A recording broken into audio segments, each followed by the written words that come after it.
My name is Matt Affleck, looking at camera, and I'm a professional poker player. My hand took place in the 2010 World Series of Poker main event with 15 people remaining in the tournament. I had just graduated from the University of Washington with a finance degree. When I was a freshman in college, people in my fraternity, they were getting $20,000 signing bonuses with Goldman Sachs or other big firms. By the time in 2010, it was the bottom of the recession and there was 1,000 people applying for one job. So in 2010 at the World Series, this was my first foray into playing poker for a living after graduating. A lot of media attention, cameras around me, and I'm playing on featured tables, and so it's starting to get a little bit hectic. The night before, at the end of day 6, I did an interview, and I left my glasses on the desk that we did the interview on, and now I don't have any glasses for day 7 of the main event. I can barely, I have to squint to see the cards. I'm the furthest person away from seeing the flop, which makes it really difficult to see like a club from a spade or an 8 from a 6 on probably the biggest day in my poker career.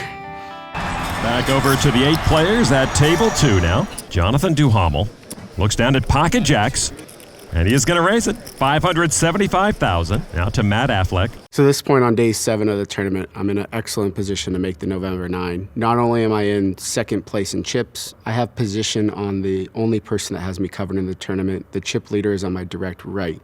And why that's important is now I get to kind of dictate the action at the table.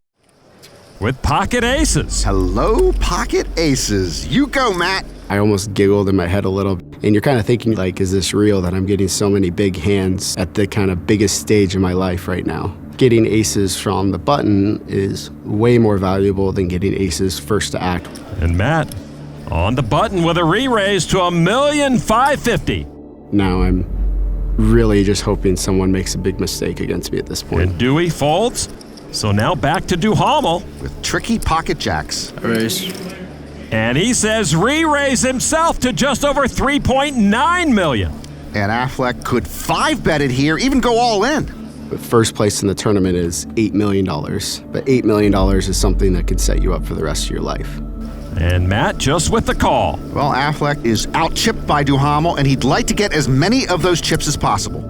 There's a couple of reasons why I choose to just call. There's a very large percentage chance that he's going to bet another $4 million on the flop, no matter what the board comes. The second is the fact that I have aces. There's almost no hand that he could have that I'm scared about him out-flopping me. That's the best hand to slow play here. 2 of the top 5 stacks see a flop of 10-9-7. Affleck still good with his aces. Duhamel picks up a gut shot. So the flop comes 10-9-7 rainbow. There's no flush draw. Some hands could have flopped a straight, but at this point, I'm not really worried about any hand that really beats me at the moment. And he checks. So on the flop, kind of surprisingly, Jonathan checked. It tells me he probably doesn't have nothing. He likely would have bet the flop if he was bluffing. At this point, there's 10 million chips in the pot. I can bet 5 million now, and if he were to move all in, I would happily call with my 2 aces. If he called, I'm gonna have about 10 million chips left. There's gonna be 20 million chips in the pot, and I can just move all in on pretty much any turn card. Affleck. Matt moves deliberately, but decisively. With the aces. That's $5 million from Matt. Affleck hoping Duhamel has a big pocket pair because he'll get at least 5 million more chips here. Duhamel's gonna call. Over $18 million in the middle. Jonathan calls, which is kind of surprising. If anyone's gonna bet at this point, it's gonna be all in. Turn card is a queen of diamonds. Matt's ace is still good though. Duhamel checks again. I'm very confident I have the best hand. I know I'm gonna move all in, but it's just, when I say the words all in, I'm hoping he doesn't say call within the first second. Because if he doesn't say call within the first second of the hand, I know I have the best hand and I want him to call. I'm all in. He says all in for $11.6 million. So now back to Duhamel with the jacks and the up and down straight draw. At this point, he doesn't say anything for a long time. I think it might have been 5 or 6 minutes, and so I'm very happy at this point.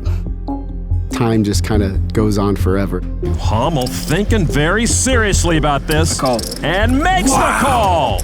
Does calling, which surprised me because after that long, I thought he was going to fold. One of the skills of some of the best poker players in the world is You don't think of your chips as money. Your chips are kind of like soldiers strategically in battle to give yourself the best opportunity to win.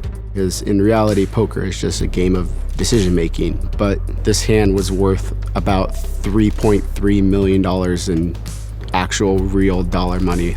In a cash game, maybe the biggest pot I had played was $10,000. Something you can't even really imagine or prepare for. Tens and nines? Your kings, right? I really thought he had 2 kings, and he shook his head no. And I turn over my aces, and I have the best hand. Busting out really wasn't a consideration at this point. Everyone on pins and needles here at the Rio. This will be the biggest river card of the tournament. It was kind of a redemption for me in terms of I had gone deep in the tournament the year before. Now I'm deep in it again. I'm kind of think, wow, I'm really going to win the tournament this time. And this is going to be life-changing if things work out my way. Matt Affleck is going to have 41 million chips or no chips. He needs to dodge a king, jack, or 8. The river card. Oh, is an 8! A crushing blow to Matt Affleck. Duhamel hit his card and eliminates young Matt Affleck. He's got to be heartbroken. I'm just kind of in shock for a while, and I didn't have my glasses on, so I had to squint a little bit to double check that it was the 8 of diamonds, and it's just kind of I'm just in shock for a little bit that actually happened. Affleck so close to the prize. He had overcome some earlier setbacks only to fight back and become a major factor again, but now he's gone. And it's kind of the realization that I'm actually out of the tournament. That's why it was so shocking, I guess, for me, is that I never expected to really get into that huge of a pot versus the chip leader. All his chips go to Duhamel, who now has over 50 million. It's as if he's in shock. It's as if he can't leave.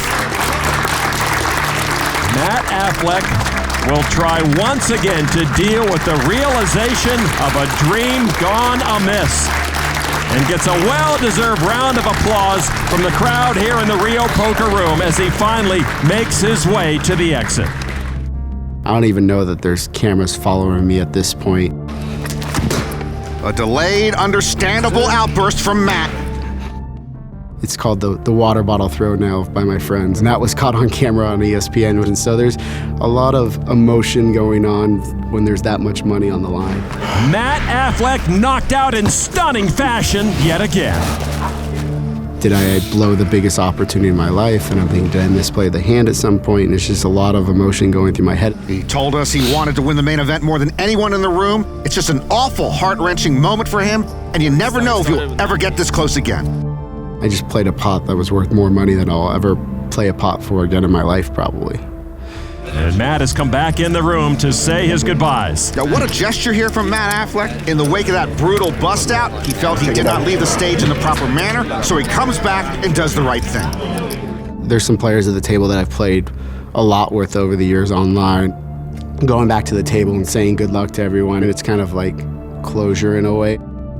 If I had won the tournament and won $8 million, that would have been amazing. But if you get what you want so early in your career, it's what goals do I set at that point? I probably would not have pursued the game as I do now.